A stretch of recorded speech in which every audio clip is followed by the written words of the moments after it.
为什么一个普通的工人会同时让3个国家的高层感到彻骨的恐惧？他没有士兵，没有财富，甚至没有显赫身份，他只是一名普通的工匠。但他写下的一本书却传到了大西洋两岸，美国人从里面看到了摆脱英国统治的理由。法国人看完开始思考，然后来了一场革命。英国人看完也开始蠢蠢欲动。这本书叫《人权论》，写下它的人叫托马斯·潘恩。1737年的英国，潘恩出生在一个普通工匠家庭，他的父亲是一名制作胸衣的工匠。在18世纪英国，一个人的出生往往提前决定了他的道路。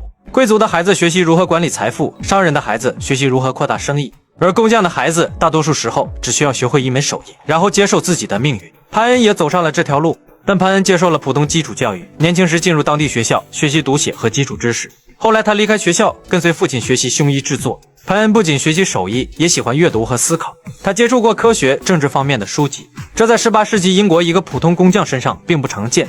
因此年轻时的潘恩有机会进入英国税务系统，成为一名消费税官。税务官这个经历对于潘恩来讲十分重要。18世纪英国正在崛起，他打海战、建殖民地、发展贸易、参与欧洲战争，这些事情有一个共同特点，十分烧钱。彼时英国政府的钱主要来自关税、消费税、土地税、印花税、各种商品税，其中非常重要的一类就是消费税。酒、茶、烟草、糖、纸张等商品都可能成为征税对象。于是税务官每天要做的事情就是检查商人的货物，核对生产数量，防止有人逃税。国家需要钱，商人想少交钱，税务官就夹在这个中间。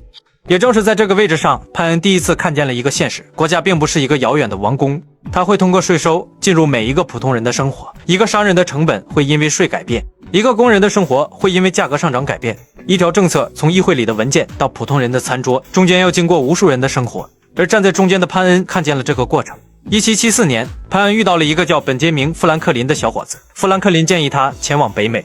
于是潘恩带着推荐信离开英国，来到大西洋另一边。这一趟旅行改变了他的人生，因为在英国，一个普通工匠想进入政治中心几乎不可能，但北美殖民地到处都是机会。刚到北美的潘恩只是一个刚来的英国移民，但他很快发现北美殖民地的人彼时对英国统治很不满，但不知道如何表达。于是潘恩在1776年写下一本叫《常识》的小册子。潘恩提出一个简单的问题：一个人的出生为什么能决定另一个人的命运？如果国王只是一个普通人，为什么他的血统会自动拥有统治别人的权利？他这个提问如同平地惊雷，他让无数殖民地的人开始思考，原来很多事情并不是天经地义的。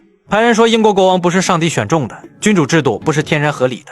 不要因为一个人戴着王冠就忘了他也是一个人，他的权利是来自于人民。潘恩在尝试中提出，政府来自人民的需要，政府不是某个家族的私人财产，它存在的目的是保护人民，而不是让人民服务于统治者。尝试之后，潘恩并没有停下来，因为美国的问题解决了一部分，但欧洲的问题还没有解决。1790年，法国大革命爆发，欧洲开始争论一个巨大问题：旧制度还能不能继续？英国思想家埃德蒙·伯克表示支持传统秩序，他认为社会不能轻易推翻几百年的传统，但潘恩表示不同意。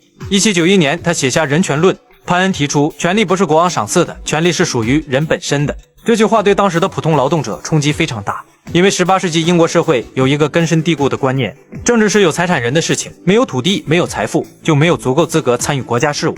人权论给了他们一种新的表达方式，他让普通人开始相信自己有资格讨论公共事务。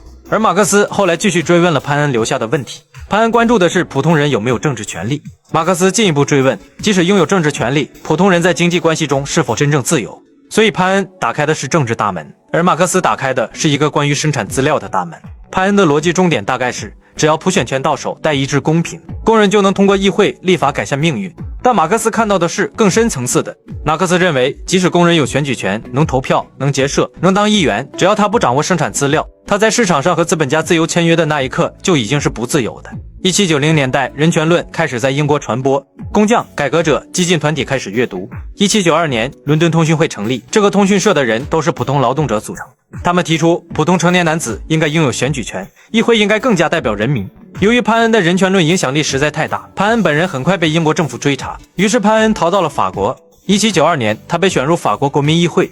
一个英国工匠的儿子站到了欧洲政治的中心，但他并没有因此变成一个狂热的革命者。法国国王路易16被审判时，潘恩反对处死他，他的理由很简单，改变制度不等于必须消灭一个人，这让他与当时激进派产生冲突。1793年，潘恩被捕入狱，在狱中他继续写作，后来潘恩出版《理性时代》这本书，批判宗教权威，主张人应该依靠理性思考，这让他再次陷入争议。在当时，很多人觉得潘恩是一个矛盾的人。曾经他因为挑战国王受到攻击，后来他又为了保护国王被捕，之后又因为挑战宗教权威受到攻击。但如果看他的核心理念，其实一直很稳定。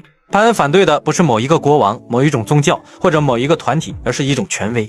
任何权威都必须接受人的理性检验，也就是合不合理。所以独立思考很重要，没有独立思考，马克思的《资本论》就不可能出现。